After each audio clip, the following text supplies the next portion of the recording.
Hello student, welcome to law and legal. भैया आज हम देखेंगे एजेंसी क्या होता है कॉन्ट्रैक्ट में।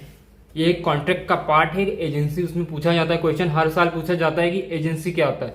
तो देखो, एजेंसी ये होता है, एक आदमी होता है किसी दूसरे आदमी को ऑर्डर देता है, वो आदमी उसके बिहाफ पे काम करता है, एक थर्ड पर्सन से डील करता है के लिए। तो इसको कहा जाता है एजेंसी। यानी कि देखिए, ये एक पर्सन है, ये पी यानी प्रिंसिपल, ये एक पर्सन है, इसका नाम है ए यानी एजेंट। इसके पास एक प्रॉपर्टी है, लैंड। अब इसने बी को पावर दे दी, ए को पावर दे दिया है कि इस प्रॉपर्टी को तुम्हें बेचना है। तो ए यहाँ पे क्या हो गया, एजेंट, बी क्या हो गया, प्रिंसिपल। और इन दोनों, और ए ने किसको बेच दिया, एक थर्ड पर्सन को। थर्ड पर्सन इसे कहा जाता है। अब ए ने थर्ड पर्सन को बेच दिया, तो यहाँ ए किसके लिए काम कर रहा है, प्रिंसिपल के लिए, एक फर्स्ट ओनर के लिए। ओनर ने किसको, यहाँ ब्रोकर को बोला है कि मेरी प्रॉपर्टी बेच दो। तो जो ब्रोकर होता है वो उसे हम कहते हैं एजेंट, और जो ओनर होता है उसे हम कहते हैं प्रिंसिपल। जैसे स्कूल में आपने देखा होगा प्रिंसिपल होता है, उसी तरह यहाँ भी एक प्रिंसिपल है। ये प्रिंसिपल के लिए एजेंट काम करता है। कमीशन पे भी कर सकता है या तो सैलरी पे भी कर सकता है, किसी कौन सी भी रीजन पे कर सकता है। तो ये इसके लिए काम करता है और इसकी प्रॉपर्टी बेचने के लिए। तो थर्ड पर्सन से ने प्रॉपर्टी बेच दिया, तो यहाँ पे इसको हम कहते हैं एजेंसी। एजेंसी इसमें नहीं, हर चीज में भी लगती है। जैसे कि एक छोटा सा होटल है, होटल का मालिक हमेशा बाहर रहता है, मतलब बाहर देश रहता है, और उसमें एक मैनेजर है। तो मैनेजर वहां पे कौन है, एजेंट। होटल का मालिक कौन है, प्रिंसिपल। वहां के जो लोकल कस्टमर्स है वो क्या है, थर्ड पर्सन, उनसे वो डील करता है। तो उसको हम कहते हैं एजेंसी। यानी कि इसमें तीन पर्सन है, एक होता है प्रिंसिपल जो हुक्म चलाता है, जिसका वो कारोबार होता है। एजेंट यानी जो मैनेज करता है, जो प्रिंसिपल की ऑर्डर फॉलो करता है, कमांड फॉलो करता है, इंस्ट्रक्शन फॉलो करता है, उसे हम एजेंट कहते हैं। उसके लिए काम करता है प्रिंसिपल के लिए। थर्ड पर्सन यानी कि जो एजेंट से डील करता है। देखिए, इसमें कितने पार्टीज होते हैं, प्रिंसिपल, एजेंट, थर्ड पार्टी। मैंने आपको बताया प्रिंसिपल कौन होता है, ओनर। एक होटल के हिसाब से ओनर हो गया प्रिंसिपल, एजेंट हो गया वहां का मैनेजर, और जो वहां की अमाम यानी जो कस्टमर्स है वो हमारी थर्ड पार्टी है। तो एजेंट थर्ड पार्टी से कनेक्ट करता है, लेकिन प्रिंसिपल सिर्फ एजेंट से कनेक्ट करता है। अब हाउ एजेंसी स्टार्ट, यानी कि एक एजेंसी स्टार्ट कैसे होती है, एक प्रिंसिपल एजेंट को ऑर्डर कैसे देता है। देखो, एक्सप्रेस, एक प्रिंसिपल लिख के या बोल के एजेंट को कुछ बोलेगा, लिख के देगा कि ये मेरा ये प्रॉपर्टी है बिकवाना। जैसे कि ये एग्जांपल लेते हैं, ये एजेंट प्रिंसिपल है, प्रिंसिपल ने लिख के यहाँ दिया, भाई ये मेरा लोग पावर ऑफ अटॉर्नी है, मैं तुमको ये पावर देता हूँ, एक स्पेसिफिक पावर देता हूँ या कोई भी पावर देता हूँ। पावर ऑफ अटॉर्नी आपको मालूम होगा, इसने इसको दे दिया ए को। अब ए के पास है कि उस प्रॉपर्टी को बेचना है, उसके पास पावर ऑफ अटॉर्नी है। अब थर्ड पर्सन इससे खरीद सकता, क्योंकि बस इसके पास पावर है बेचने के लिए। किसने दिया, प्रिंसिपल ने। तो यहाँ पे लिख के और बोल के जो पावर मिलती, जो कमांड दिया जाता है, उसको हम बोलते हैं एक्सप्रेस। चार तरीके होते हैं कंपनी यानी एजेंसी स्टार्ट कैसे होती है, कैसे क्रिएट होता है, क्रिएशन ऑफ एजेंसी। ओरल और रिटर्न, प्रिंसिपल जब भी ओरल और रिटर्न का इस्तेमाल करके एजेंट को कोई कमांड देता है तो उसे बोलते हैं एक्सप्रेस एजेंसी। इम्प्लाइड एजेंसी यानी कि कुछ सिचुएशन से। अब इसमें ये देखिए, आपका ये जो डेली एक होटल है, होटल में रेगुलर 100 कस्टमर आते हैं। अब जो मैनेजर है उसका रेगुलर का काम है उन 100 कस्टमर से उनको मदद करना, उनको हैंडल करना, ठीक है। अब वो मना तो नहीं कर सकता है। अब उससे रिलेटेड होटल मैनेजर्स है, तो होटल का जितना भी काम रहेगा उस मैनेजर को करना पड़ेगा, लाइट बिल भरना पड़ेगा, मेंटेनेंस करना पड़ेगा। तो यहाँ पे इसे हम कहते हैं एम्प्लॉयड एजेंसी। यानी कि सिचुएशंस, आप जिस भी फील्ड में एजेंट हो, उस फील्ड से जितना भी रिलेटेड काम है आपको सब करना पड़ता है, उसको कहते हैं हम सिचुएशन या कंडक्ट। देखें यहाँ पे लिखा है सिचुएशन या कंडक्ट, कंडीशन होता है।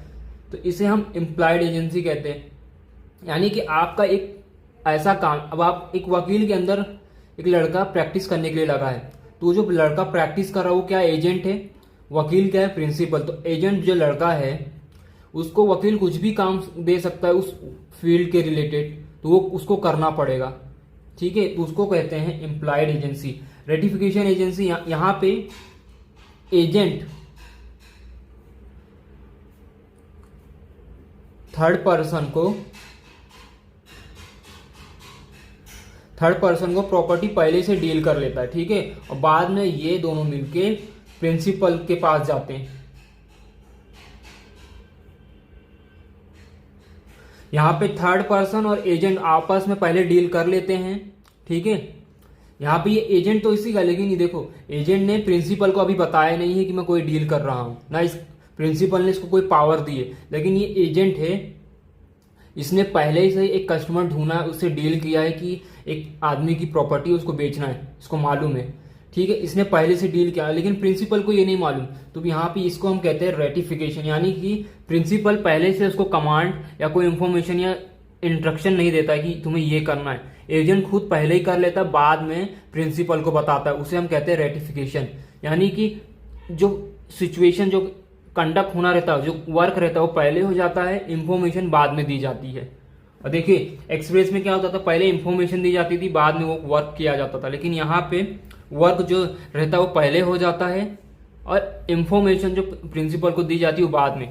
अब ये दोनों ने आपस में डील कर लिया, अब प्रॉपर्टी किसका है, प्रिंसिपल का है, तो पैसे प्रिंसिपल को देने पड़ेंगे।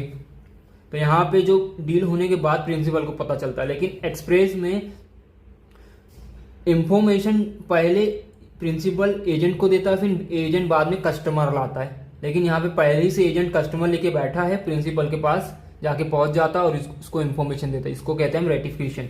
एजेंसी बाय नेसेसिटी, अब ये क्या था, देखिए एक मालिक है, उसका ट्रक ड्राइविंग का यानी ट्रांसपोर्ट का धंधा है, उसमें एक ड्राइवर है।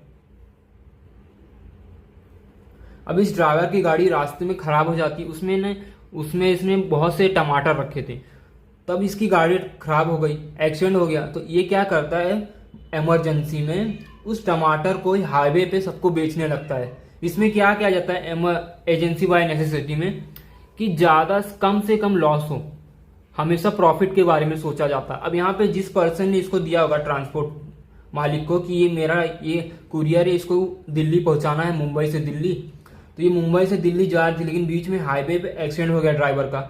ड्राइवर यहाँ पे एजेंट है, ये प्रिंसिपल है, थर्ड पर्सन कौन था, कोई और था, उसने प्रिंसिपल को ऑर्डर दिया, इसने इसको दिया, अब ये लेके जा रहा था, लेकिन यहाँ पे इमरजेंसी सिचुएशन आया, तो जिस वजह से इसने लॉस कम हो, इसके वजह से उसने सारे टमाटर हाईवे पे ही बेच दिए, ठीक है। तो यहाँ पे लॉस भी नहीं हुआ, प्रॉफिट भी हो गया, और जिसने हमें ऑर्डर दिया था उसका भी कोई लॉस नहीं हुआ। तो हमेशा एजेंसी बाय नेसेसिटी में ये देखा जाता है कि ज्यादा से ज्यादा प्रॉफिट हो, लॉस कम हो, ठीक है, इसको कहते हैं एजेंसी बाय नेसेसिटी। ये कब होता है, जब कोई इमरजेंसी यूज होता है, जब कभी इमरजेंसी लगता है तभी ये एजेंसी बनती है। बाकी तौर पे एक्सप्रेस, रेटिफिकेशन, ये दो ज्यादा ही बनता है, और इम्प्लाइड तो रेगुलर है। अब इसेंशियल्स ऑफ एजेंसी क्या आता है, देखिए प्रिंसिपल और एजेंट होने चाहिए, यानी कि एक एजेंसी बनाने के लिए एक प्रिंसिपल होना और एक एजेंट होना, दोनों चीज होने चाहिए उसमें। कैपेसिटी ऑफ प्रिंसिपल जो होता है, ठीक है, एक आदमी है, अब इस आदमी 18+ होना चाहिए, प्रिंसिपल बनाने के लिए, प्रिंसिपल होने के लिए 18+ होना चाहिए, प्लस ये साउंड माइंड होना चाहिए, यानी कि पागल नहीं होना चाहिए, कोई पागल बीमार मेंटल पेशेंट नहीं होना चाहिए, लीगल पर्सन होना चाहिए जो कैपेबल हो, एक सोच सकता है, एक एग्रीमेंट बना सकता है, डील कर सकता है।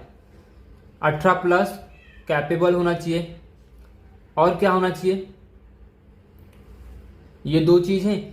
उसके बाद एजेंट भी 18+ होना चाहिए और कैपेबल, यानी कि उस पागल नहीं होना चाहिए, एक ऐसा बंदा होना चाहिए जो सोच सके, बोल सके, एग्रीमेंट कर सके, काम कर सके, तो ऐसे बंदे होने चाहिए। एक एजेंट भी होना चाहिए और एक प्रिंसिपल। कंसिडरेशन, इसमें कंसिडरेशन नहीं होती है, लेकिन जो एजेंट है, जो काम करता है प्रिंसिपल के लिए, वो फीस या तो कमीशन बेस पे काम करता है ज्यादा करके। थर्ड पार्टी, इसमें थर्ड पार्टी होती है, जो एजेंट थर्ड पार्टी से मिलती है। तो ये था हमारा इसेंशियल्स ऑफ एजेंसी। अब इसमें एक चीज और है, देखिए मैं इसमें लिखा नहीं हूं, हमेशा अगर एजेंट से कोई गलती होती है प्रिंसिपल का काम करते वक्त, तो उसका जिम्मेदार एजेंट नहीं प्रिंसिपल होगा, क्योंकि एजेंट जो काम कर रहा है वो प्रिंसिपल के लिए कर रहा है, तो जो भी गलती होगी, जो भी जुर्माना देना पड़ेगा एजेंट को, वो प्रिंसिपल भरेगा, ठीक है। टर्मिनेशन ऑफ एजेंसी, एक एजेंसी कैसे खत्म होती है, तो बाय वर्क और एग्रीमेंट, यानी कि इनका जो काम था, देखो ये ट्रांसपोर्ट का काम था, इनको यहाँ दिल्ली पे ट्रांसपोर्ट पहुंचाना था, अब ये दिल्ली में पहुंचा दिए, तो यहाँ पे इनका ये काम खत्म, तो बाय वर्क खत्म, एग्रीमेंट भी खत्म हो गया यहाँ पे। बाय टाइम पीरियड, इनके बीच में टाइम पीरियड रहता है प्रिंसिपल और एजेंट के बीच में, क्योंकि एक एग्रीमेंट बनता है उसमें टाइम पीरियड रहता है कि इतने महीने के अंदर तुम्हें ये प्रॉपर्टी बेचना है या कुछ भी करना है। अगर उसके अंदर तुमने बेच दिया तो ये तुम्हें इतने पैसे मिलेंगे, या नहीं बेचा तो हमारा एग्रीमेंट खत्म। तो बाय टाइम होता है, time period. Bye notice, agent खुद भी एजेंसी छोड़ सकता है। किसके थ्रू? एक नोटिस लिखना पड़ता है एजेंट को, वो प्रिंसिपल को देगा, प्रिंसिपल उसको समझेगा, फिर एजेंट वहां से मुफ्त हो जाएगा, यानी कि वो एजेंसी छोड़ सकता है। नोटिस के ही थ्रू होता है। रेवोकेशन, कैंसल बाय प्रिंसिपल, यानी कि एजेंट के पास भी पावर है, वो एजेंसी छोड़ सकता है। प्रिंसिपल के पास भी ये पावर है कि एजेंसी बंद कर सकता है। तो यहाँ पे प्रिंसिपल ने एजेंसी बंद कर दी, उसको बोला जाता है रेवोकेशन। बाय डेथ और इंसैनिटी ऑफ बोथ, यानी कि अगर दोनों में से कोई एक मरता है या कोई एक पागल हो जाता है तो भी एजेंसी बंद हो जाएगी। दोनों मर गए या पागल हो गए तो भी एजेंसी बंद हो जाएगी। बैंकक्रप्ट और इंसॉल्वेंसी, अगर इन केस इनके बिजनेस पे कोई बैंकक्रप्ट आ गया, यानी कि इन्होंने बैंक से ज्यादा ही लोन ले लिया, अब उसको भर नहीं पा रहे, तो इस केस में भी एजेंसी बंद हो जाती है। तो ये था हमारा एजेंसी, उसके टाइप्स, एसेंशियल्स, किस तरह खत्म होते हैं, टर्मिनेशन। तो आई होप आपको अच्छा लगा होगा। आज के लिए इतना बस, बाय।